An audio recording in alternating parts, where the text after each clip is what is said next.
Hello, Ridgecrest family. We are so grateful that you are joining with us during this tutorial on Zoom. This is a particular platform that many people use to connect and engage with their respective people, as far as in connection groups or businesses or whatever it may be. As you know, that we are living in interesting times, and it causes us to look at different avenues of ministry, and this is one of them. And so we are excited to be able to provide you and to show you and guide you through setting up this particular platform called Zoom for leaders, number one, to engage with your people, and for the people, the members of connection groups, to engage with their respective teachers.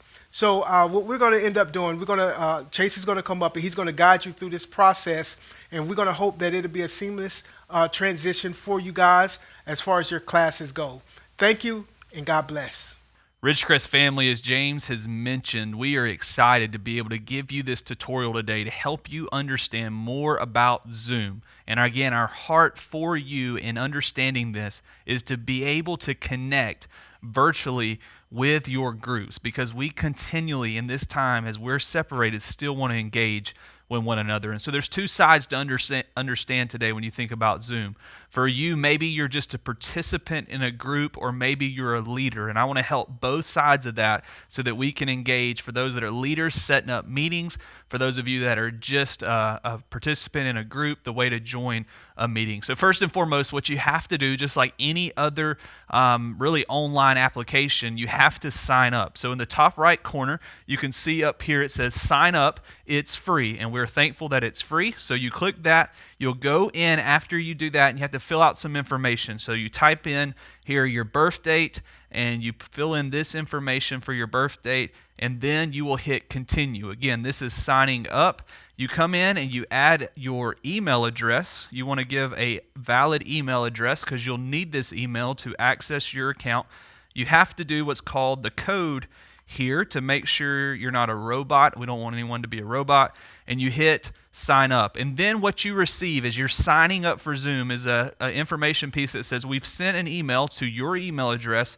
Click the email to confirm. So you'll want to go to whatever email address you sent the confirmation email to, sign into that, and then you'll see right here at the top of your email, it says, please activate your Zoom account. You click that email, and as you see it on my screen here, now it says activate account. So I click activate account, and it brings me to a couple other things. Are you signing up on behalf of a school? No, I am not. You fill this information out. It says welcome to Zoom, and then you give more information, first name, last name, and then you create your password and everything that comes with that. And remember to make sure to always remember your password. So you'll click on through and you want to go to your account. So now you'll see on my screen, my Zoom account has been created. Again, two things you need to know once you've created your account. How do I join a meeting, and how do I schedule a meeting? What you're going to do is, if you're a group leader and you would like to schedule a meeting, at the top right corner of your account, it says schedule a meeting. You simply click that portion, and you'll see it brings up these different fields here for you to fill out for your meeting. So the topic of the meeting, let's just say connection group. We're going to call it a live connection group. So that would be the name of our connection group, and we're going to call it a live connection group. It gives you an opportunity right here of when to do it, how long to do it, and some other information down here as well. So I encourage you, obviously, if you're going to meet, let's say this coming Sunday, the 20th, you would come in to September 20th, and you click that date. And let's say you want to meet at 5 o'clock at night. You go down to 5 p.m. I encourage you to always schedule your meeting for at least an hour longer than you think it'll last. So if you're only going to be on Zoom for an hour, I encourage you to do it for 2 hours. Just gives you some wiggle room there, front end and back end, to be ready. And then you come down, make sure the time zone is right. It should be correct. And then all you have to do is hit the button at the very bottom down here that says save. So once you click save, leaders, listen closely, very important. Once you click save, what you want to do is come down to where it says invite link.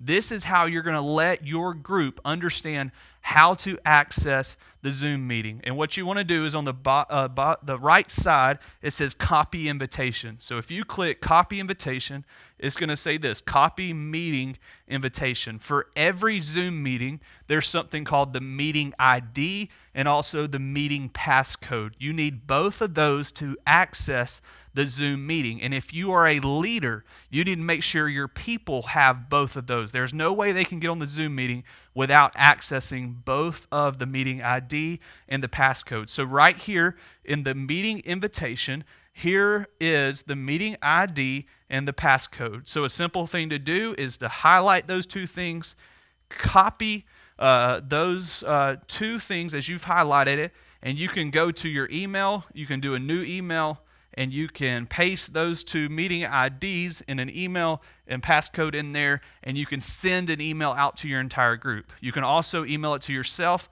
copy it from there, and then text it to your group. But your group has to have meeting ID and passcode. So, a couple things that are important about that. Reminder, leaders, schedule a meeting. Make sure you have the time right, time zone right. Make sure you schedule it for an hour longer than what you anticipate being in there. And then make sure you copy the meeting ID and passcode. So now let's go back to Zoom for anyone that's a participant and see how we join a meeting. So if I go back to my account, which is where I am now, so I'm back in my original Zoom account right here. You can see this is what it looked like when we pulled it up. If you want to join a meeting, all you do is the top right here is click join a meeting. And simply once you click join a meeting, you will type in the meeting ID that your leader sent to you. So I'm going to type in this meeting ID that was sent for me, and I'm going to paste that in there. And once I do that, I hit join. Now, what's going to happen is you have to allow Zoom to open up a new application. So you hit allow, and it's going to bring this thing up that says connecting.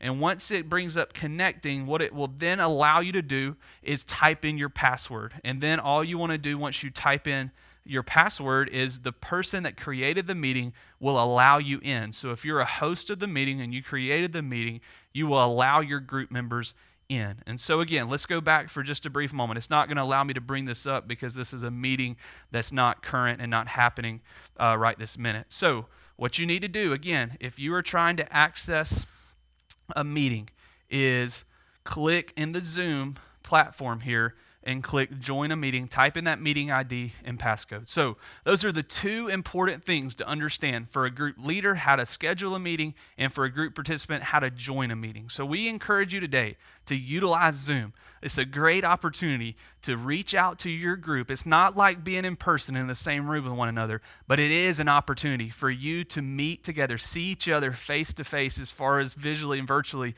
on a screen, and encourage each other. Read and study God's Word together and be able to interact. And that interaction is a part of us as we think about reaching, building, and connecting. Part of us building up one another to fulfill the mission and purpose God has for us. So let us know this week if you have any questions about Zoom. We'd love to kind of walk you through it. We'd love to call you and talk to you on the phone about it and just help your groups get set up. So reach out to James or myself this week, and we'll be able to help you with that in the days ahead as you continually to engage again virtually with your connection groups. And so again, thanks for checking out today's tutorial on Zoom, and we look forward to what God's going to continue to do as we reach the lost, build the believer, and connect the people of God to the mission and purpose of God.